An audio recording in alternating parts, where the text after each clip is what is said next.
बच्चों, ब्रह्मा जी को पितामह भी कहते हैं। पितामह का अर्थ है दादा। ब्रह्मा जी अच्छे पितामह की भांति परामर्श दिया करते हैं, इसलिए देवता या दानव उनके पास आते जाते रहते हैं। एक बार पितामह ब्रह्मा दोपहर के भोजन के बाद धूप में बैठे थे। लोग उनसे चर्चा कर रहे थे। तभी उनके पास देवता आए और प्रणाम कर सामने बैठ गए। ब्रह्मा उनसे कुशल समाचार पूछने लगे। देवताओं ने बताया कि दानव उनसे झगड़ते रहते हैं।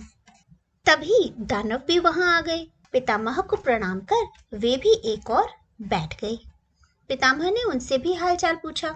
दानवों के नेता ने कहा, पितामह, ये देवता हमें बहुत परेशान करते हैं, हमें चिढ़ाते हैं। हम उन्हें सीधा कर देते, पर आप भी उन्हीं का पक्ष लेते हैं। पितामह कुछ देर शांत रहे। फिर उन्होंने कहा, दानवों, तुम्हें भ्रम है। मेरे लिए तुम सभी समान हो। देवता तुमसे कुछ अधिक बुद्धिमान हैं। तुम में उनसे अधिक बल है। यदि तुम्हें थोड़ी बुद्धि मिल जाती तो। इस पर दानव नाराज हो गए। उन्होंने कहा, दादाजी, बुद्धि हम में भी है, पर आपको दिखाई नहीं देती, क्योंकि आपको देवता ही प्रिय है। इस पर पितामह फिर चुप हो गए। पितामह ने देवताओं और दानवों से कहा, भोजन तैयार है, तुम लोग भोजन करके ही जाना। भोजन बन गया तो एक पंक्ति में देवता बैठे और दूसरी में दानव। सबके सामने भोजन की थालियां लग गईं। तो पितामह ने कहा, देखो, आज भोजन इस तरह करना है कि हाथ कोहनी से बिल्कुल भी न मुड़ने पाए। पहले दानव प्रारंभ करें। दानव परेशान हो गए। बिना कोहनी मोड़े भला कोई कैसे भोजन कर सकता है। उन्होंने बहुत प्रयत्न किया, भोजन बिखर गया, पर वे एक दाना भी नहीं खा सके। अब देवताओं की बारी थी। उन्होंने देखते देखते खाना चट कर दिया।